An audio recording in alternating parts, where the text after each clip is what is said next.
નમસ્કાર મિત્રો, મીમાંસા માર્ગ સીસીની સફળતાનો માર્ગ એમાં આપ સૌનું હાર્દિક સ્વાગત છે. આજે આપણે સીસીનું પ્રથમ મેન્સનું પેપર ગુજરાતીમાં પૂછાતા નિબંધની 15 માર્ક્સ માટેની ચર્ચા આપણે આજે કરીશું.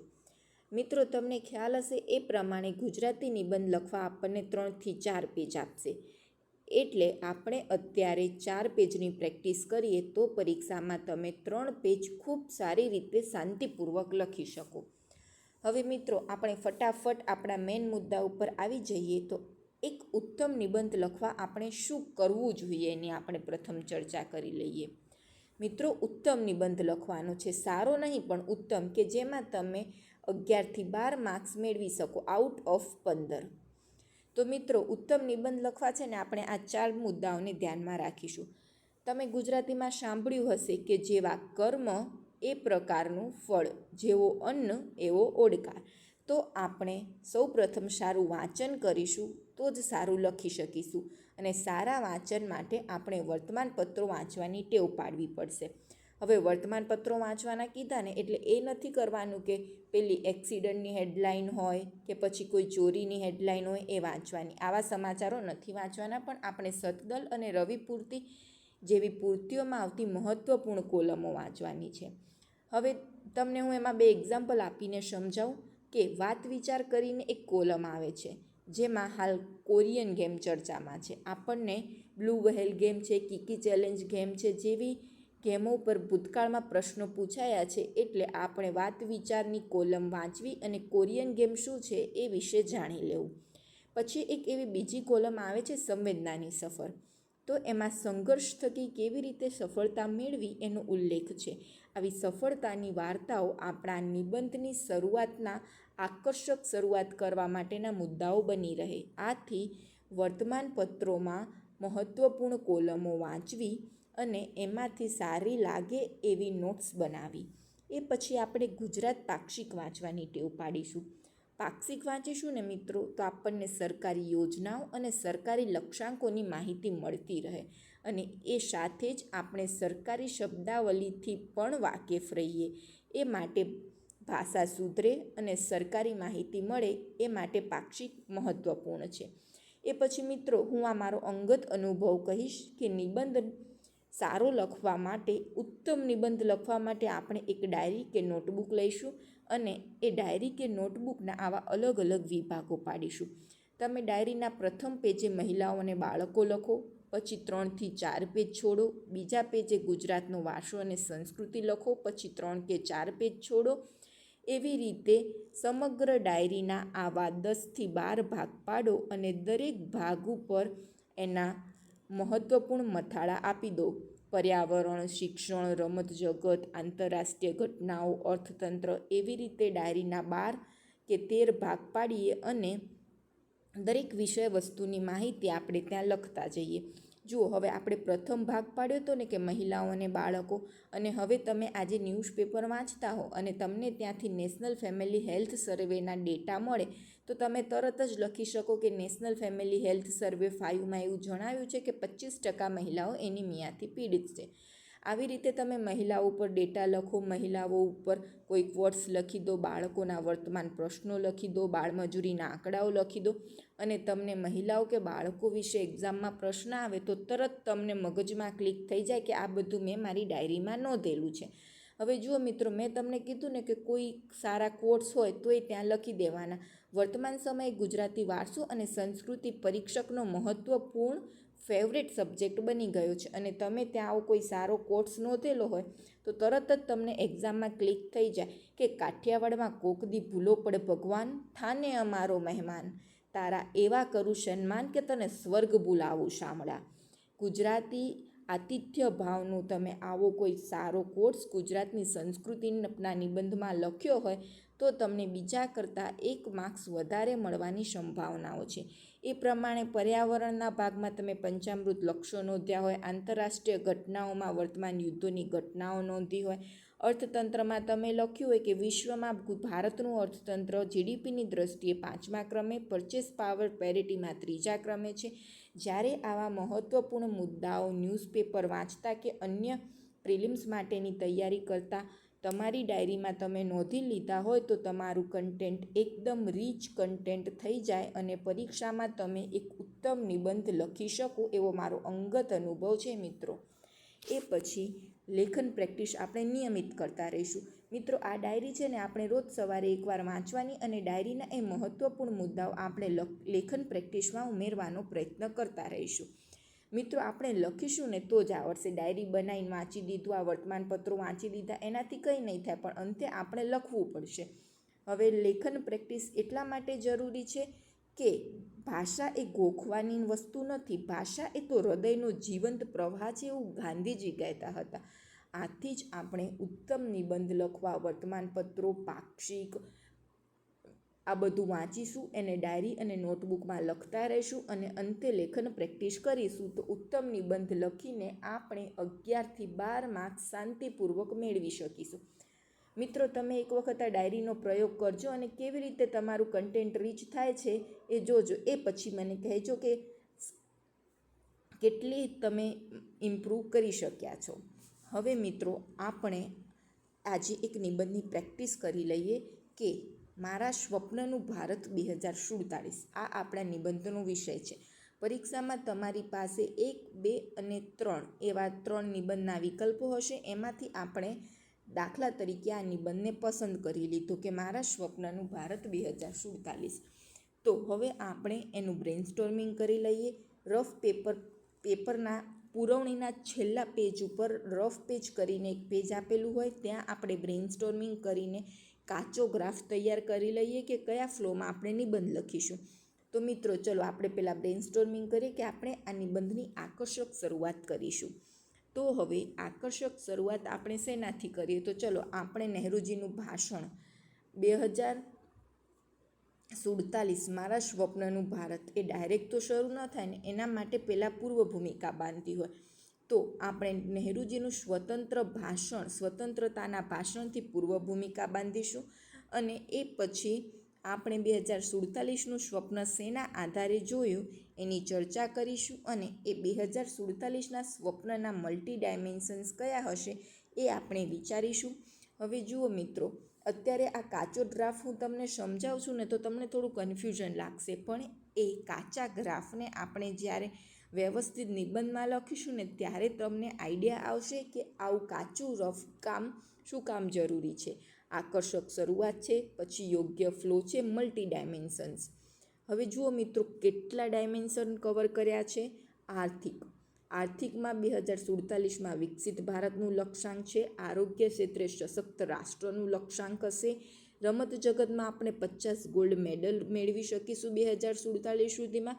અને વૈશ્વિક પટલ પર 2047માં મારા સ્વપ્નનું ભારત વિશ્વગુરુ હશે એવું લક્ષ્યાંક હશે.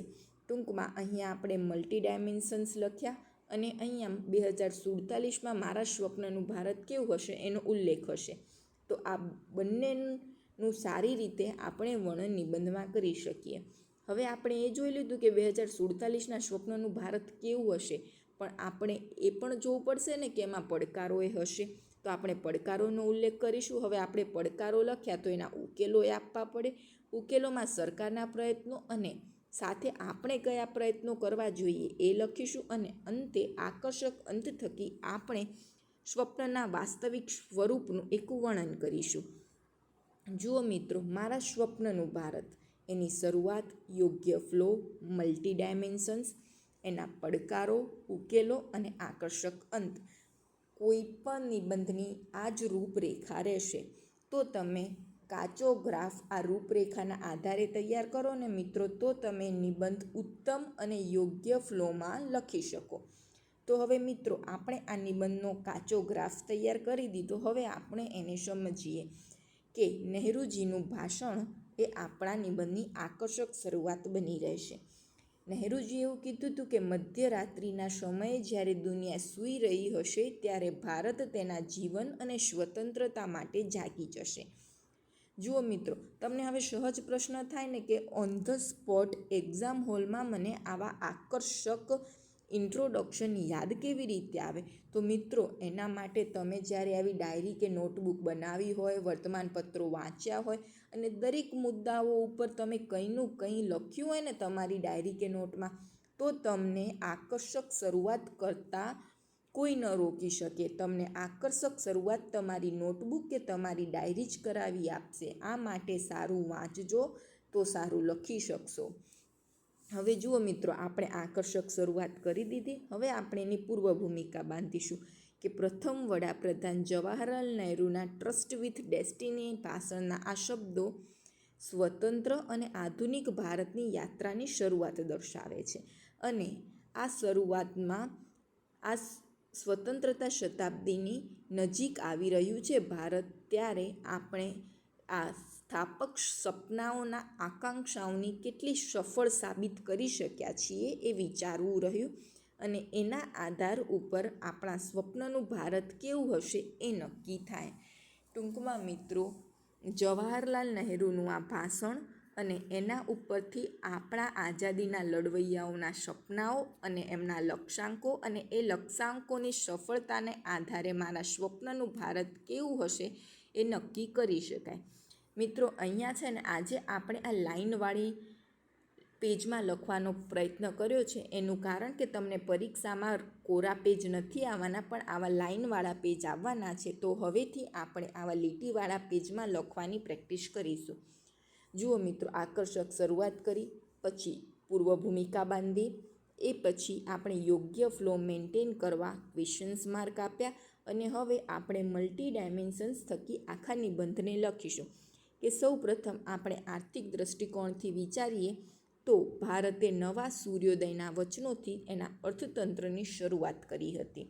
અને અત્યારે ભારત 5મી મોટી અર્થવ્યવસ્થા બની રહ્યું છે અને દર વર્ષે સરેરાશ GDP 6.5 થી 7% દરે વધી રહ્યો છે. ટૂંકમાં ભારતે નવા સૂર્યોદયના વચનોથી શરૂઆત કરી. આજે 5મી મોટી અર્થવ્યવસ્થા બની ગયું છે. એટલે 2047નું આપણું સ્વપ્ન વિકસિત રાષ્ટ્ર બનવાનું છે.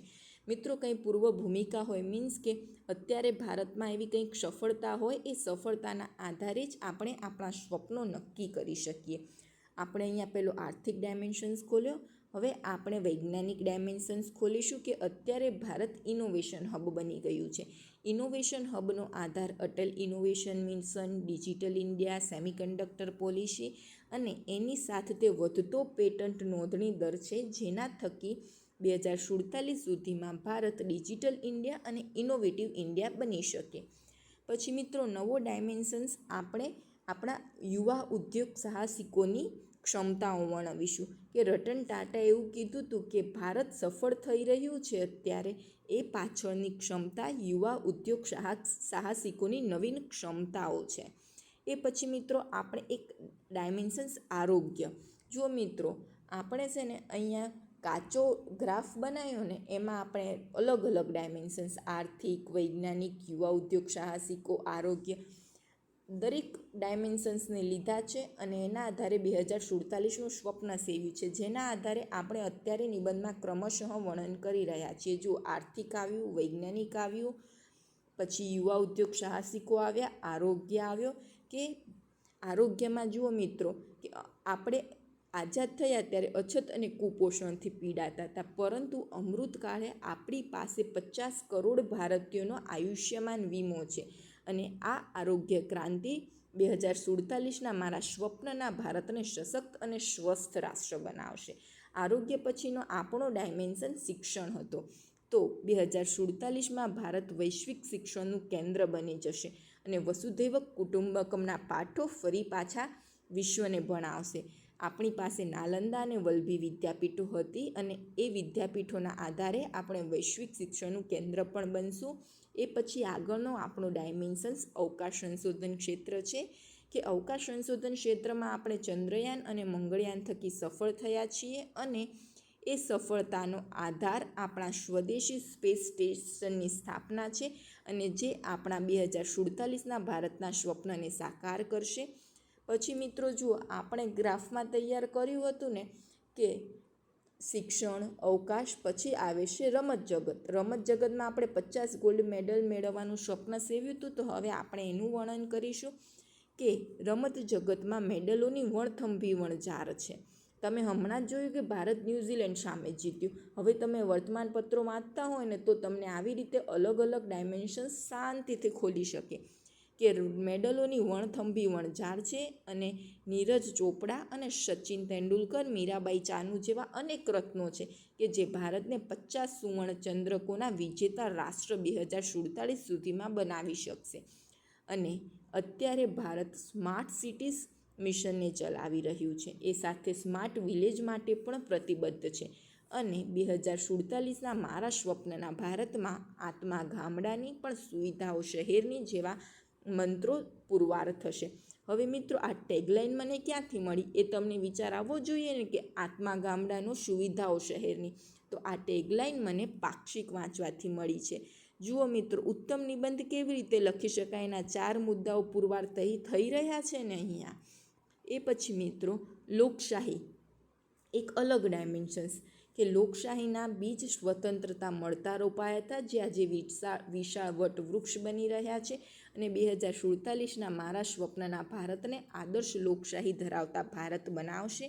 અને એ સાથે જ વિવિધતામાં એકતાના સંસ્કારો ભારતમાં હંમેશાથી ધબકતા રહ્યા છે, જે 2047ના ભારતને આધ્યાત્મિક લોકશાહી પણ બનાવશે અને વિશ્વગુરુ પર ભારતનું સ્થાન પણ જાળવી રાખશે. આમ મિત્રો, આપણે અલગ અલગ ડાયમેન્શન્સનું વર્ણન કર્યું. જુઓ છે ને, આકર્ષક શરૂઆત, ફ્લો અને વિવિધ ડાયમેન્શન્સ અને એના 2047ના સ્વપ્નનો આકાર કરતું વર્ણન. હવે મિત્રો, આપણે એના પડકારો જોઈ લઈએ કે વિવિધ ક્ષેત્રે આપણા 2047ના ભારતના સ્વપ્નના શું લક્ષ્યાંકો છે. એ લક્ષ્યાંકોનું તો આપણે વર્ણન કરી દીધું, પણ આ લક્ષ્યાંકો સામે કંઈક તો પડકારો હશે જ ને. કારણ કે 2047ના સ્વપ્નની સફળતા પડકારો વગર તો શક્ય જ નથી. એટલે આપણે પડકારો લખ્યા કે આપણી પાસે 2047ના મારા સ્વપ્નની કલ્પના સાકાર કરવા મોંઘવારી, બેરોજગારી, આવકની અસમાનતા, કુપોષણ, સ્ત્રીઓની અસુરક્ષા જેવા અનેક પડકારો હશે. અને આ પડકારોને નાથવા આપણે અમૃતકાળને કર્તવ્ય કાળ બનાવવો પડશે. તો જ આપણે 2047ના સ્વપ્નને સાકાર કરી શકીશું. હવે મિત્રો, પડકારો લખ્યા હોય ત્યાં ફ્લો મેન્ટેન કરવા તરત જ ઉકેલો લખવા પડે. તો લખીએ ચલો ઉકેલો કે 2047ના મારા સ્વપ્નના ભારતને સાકાર કરવા આપણે બંધારણીય ફરજોનું પાલન કરવું પડશે, સરકારે સુશાસનનો માર્ગ અપનાવવો પડશે અને સૌએ સાથે મળીને ટકાઉ વિકાસના સંકલ્પને સાકાર કરવો પડશે. એ સાથે જ ગાંધીજીના શાંતિ અને અહિંસાના મૂલ્યોને આત્મસાત કરવા પડશે. તો જ અખંડિત, સુરક્ષિત અને વિકસિત રાષ્ટ્ર માટેનો આપણો સંકલ્પ સાકાર થશે અને 2047ના સ્વપ્નના ભારતની આકાંક્ષા પૂરી થશે. અને 2047ના સ્વપ્નનું ભારત કેવું હશે એના થકી આપણે અંત આણીશું. જુઓ મિત્રો, કેટલો સુંદર અને કેટલી કલ્પનાને વાસ્તવિકતામાં આકાર આપતો અંત કર્યો છે. વાંચો ચલો. ગરીબી અને બેરોજગારી 2047ના ભારતમાં દૂરની યાદો હશે. શિક્ષણ અને આરોગ્યની ઉત્તમ સુવિધાઓ પ્રાપ્ત થશે. દરેક નાગરિક પાસે સુપોષિત અનાજ અને સ્વસ્થ ઘર હશે. નારીઓ નિર્ભય રીતે પુરુષ સમોવડી બની હશે. આધુનિક અને ટકાઉ વિકાસનું વિસ્તરણ હશે. નવાચારની નવીન ક્રાંતિ હશે અને વિશ્વ પટલ પર વિશ્વગુરુની ઓળખ હશે. જુઓ મિત્રો, એક જ ફકરામાં મલ્ટી ડાયમેન્શન્સ અને સ્વપ્નને વાસ્તવિક સ્વરૂપ આપતો અંત છે. જ્યારે તમે આવા આકર્ષક અંત કરો અને પેપર ચેકર જ્યારે અંતિમ માર્ક્સ મૂકતો હોય ને, ત્યારે આવા નિબંધમાં તમે 15માંથી 12થી 12.5 જેટલા માર્ક્સ મેળવી શકો છો. આથી જ કહું છું મિત્રો કે ઉત્તમ નિબંધ લખવા તમે સૌપ્રથમ આ 4 મુદ્દાઓનું પાલન કરજો. અને આ 4 મુદ્દાઓનું પાલન કરજો અને આ 4 મુદ્દાઓને તમારી નિયમિત ટેવ કેળવશો ને મિત્રો, તો જ્યારે આ મીમાંસા માર્ગ 2.0 પતશે ને, ત્યારે તમારી ગુજરાતી ભાષા પરની પકડ મજબૂત બનશે અને તમારો ભાષા પ્રેમ પણ વધતો જશે અને ભાષા સજ્જતા પણ વધતી જશે. અને એ સાથે જ તમે ઉત્તમ નિબંધ લખીને મીમાંસા માર્ગ 20 થકી સીસીમાં સફળતાનો માર્ગ કંડારી શકશો. Thank you very much. આ નિબંધ રિલેટેડ કોઈ પ્રશ્ન હોય તો તમે અમારી ટીમ આઈડી ઉપર મેસેજ કરી શકો છો. Once again thank you.